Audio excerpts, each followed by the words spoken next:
The art of letting go, learning to release what you cannot hold.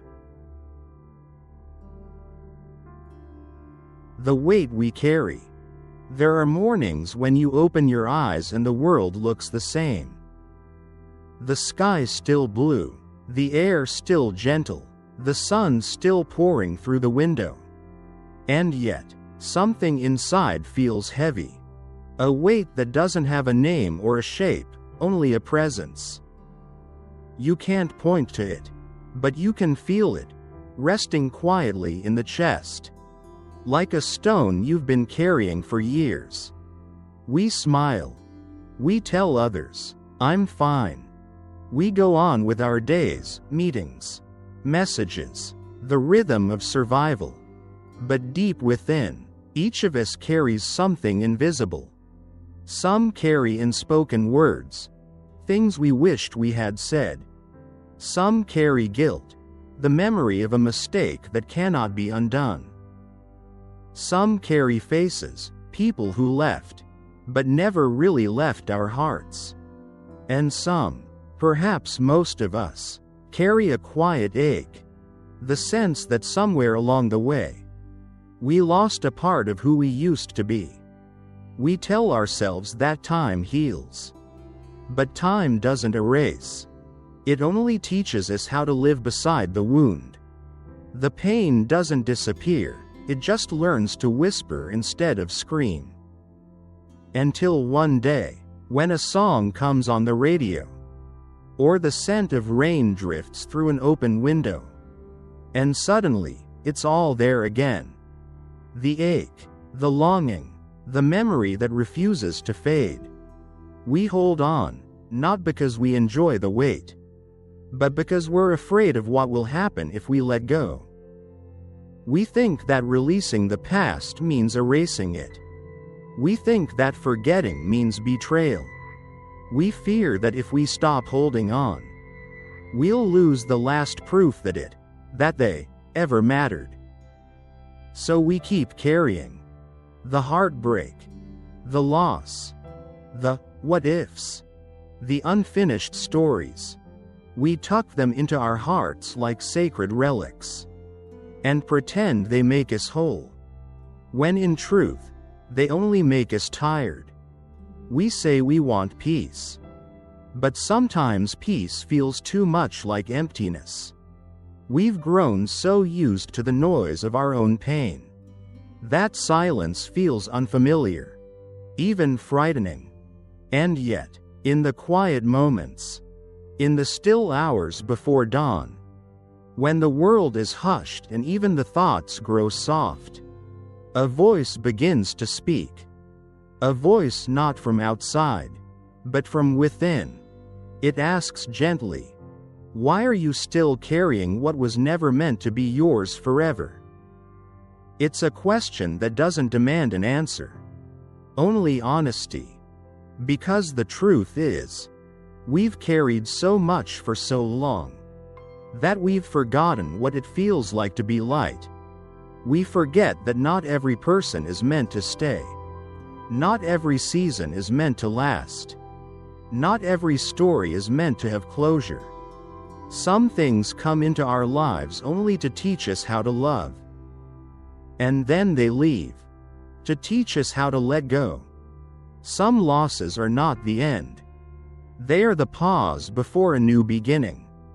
And when we begin to understand this, something inside shifts. It's not sudden. It's quiet, like the first breath after a long cry. A door that's been locked for years slowly opens. And light, soft, golden, forgiving, finds its way in. You realize that letting go isn't forgetting. It's remembering without pain.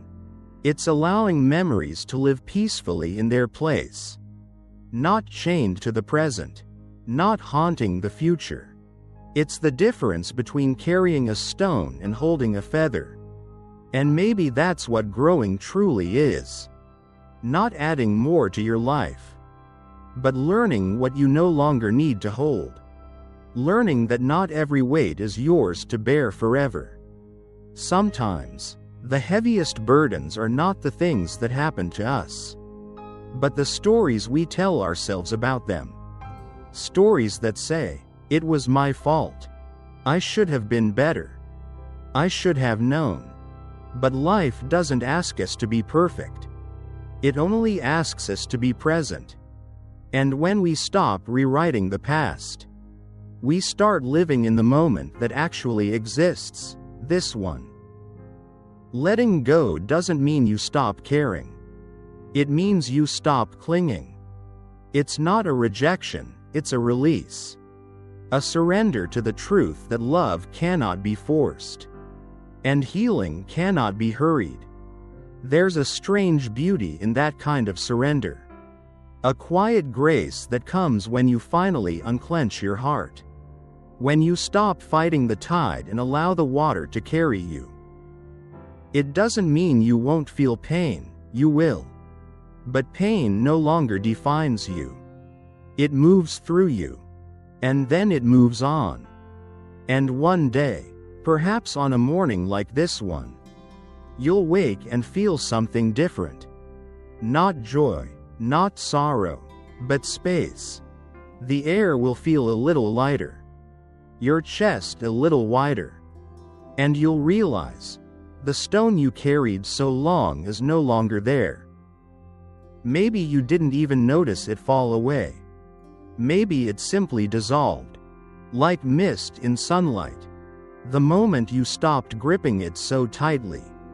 And in that quiet realization, you'll hear something faint, a whisper that's been waiting all along. You are free. You were always free. You just had to remember how to open your hands.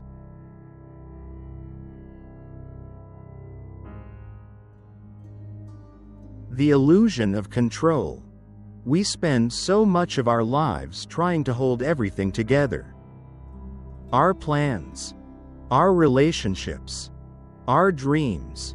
We build walls of routine, structure, and expectation, believing that if we manage them carefully enough, we can keep chaos at bay.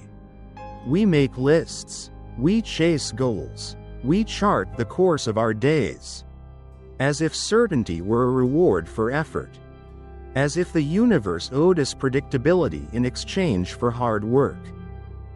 And then, something happens. A plan unravels. A person leaves. The job ends. The diagnosis comes. And suddenly, the illusion shatters. We find ourselves standing in the quiet after the storm, staring at pieces of what used to be control, and realizing we never truly had it. Because control was never real. It was comfort dressed as power. A fragile attempt to guard ourselves from the truth that life is not something we master, it's something we move with. We don't control the tide, we learn to swim. We don't command the wind, we learn to bend. We don't own time, we learn to honor it. Still, we cling. Because letting go of control feels like standing on the edge of a cliff, with no guarantee of wings. We're afraid that if we stop managing every detail, everything will fall apart. And maybe, in some ways, it will. But sometimes, that's exactly what needs to happen. Because what falls apart often reveals what's real. It shows us what was built from fear, and what was built from truth.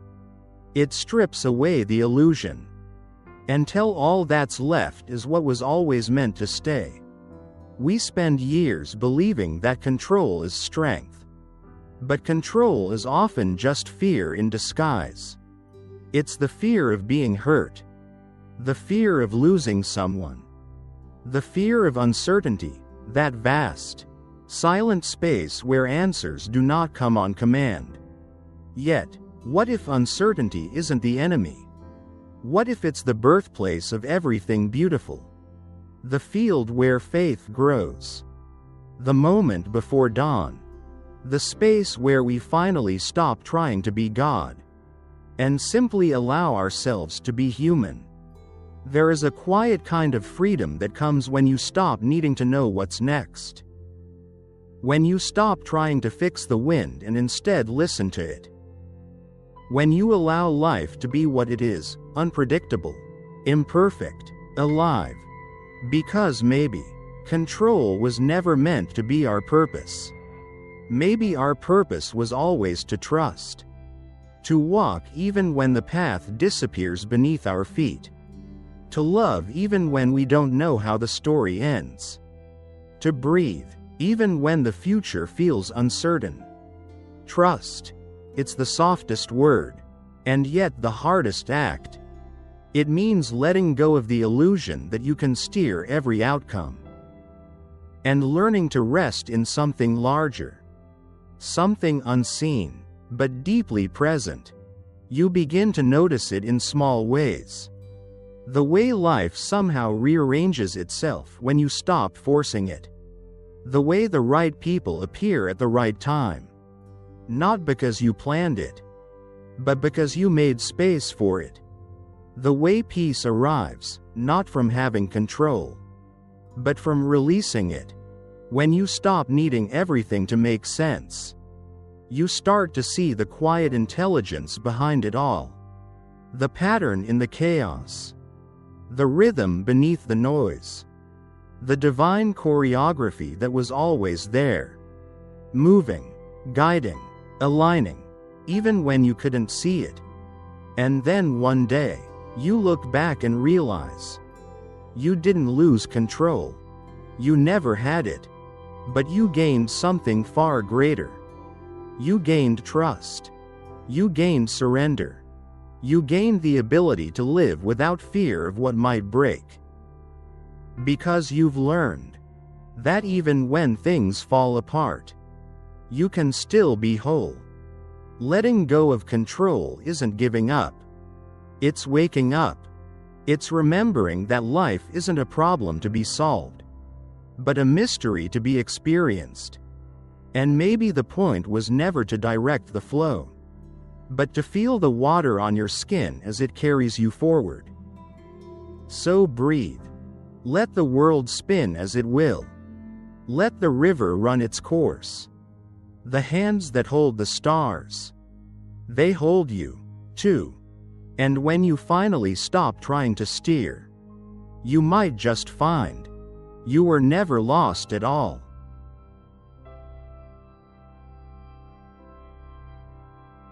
The grace of surrender.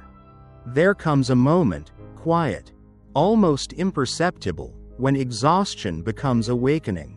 When the endless struggle to control every detail of life finally collapses under its own weight.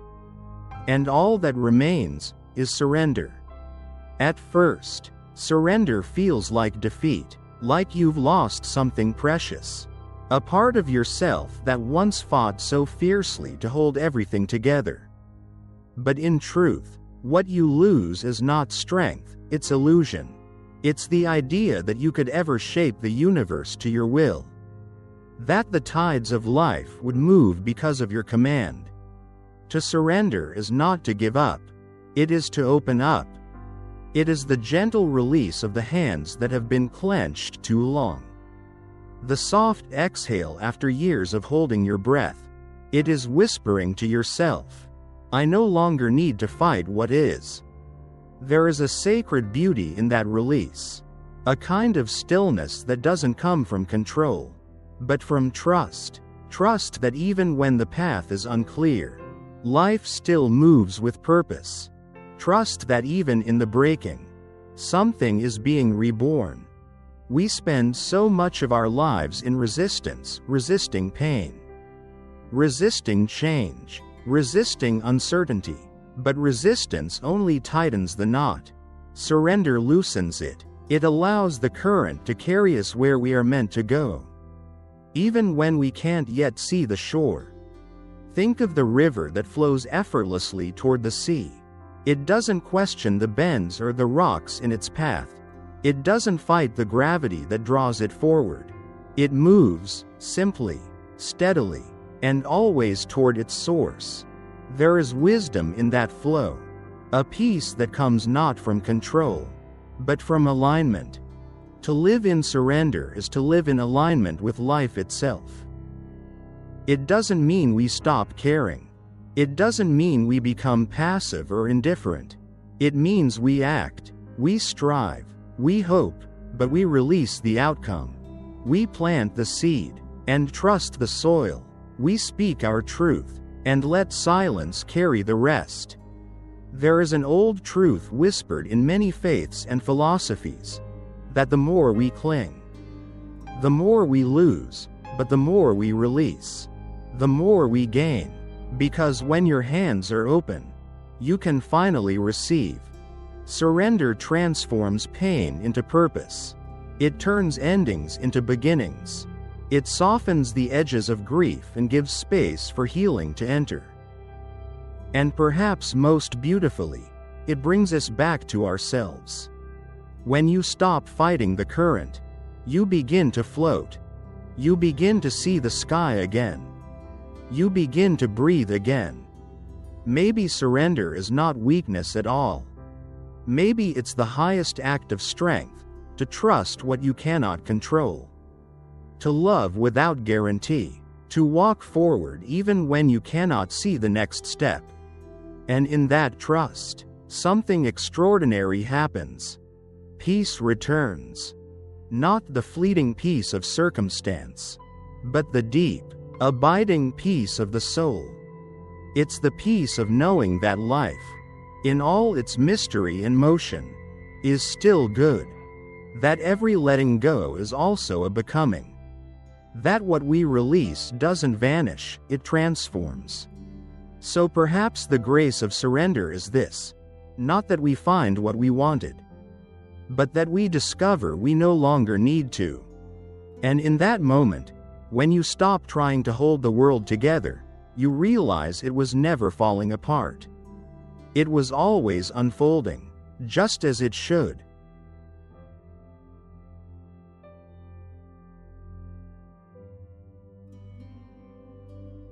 Living lightly. There is a kind of freedom that comes only after the storm has passed. When the thunder of control fades, and the debris of what once consumed you finally settles, you begin to see the quiet miracle of what remains. You begin to understand that life was never meant to be carried like a burden, but held gently, like a bird in open hands. To live lightly is not to live carelessly. It is to live consciously, aware of how brief this breath, this heartbeat, this moment truly is. It is to walk through the world with gratitude instead of grasping, wonder instead of worry. When you live lightly, you stop trying to own every moment. You simply inhabit it.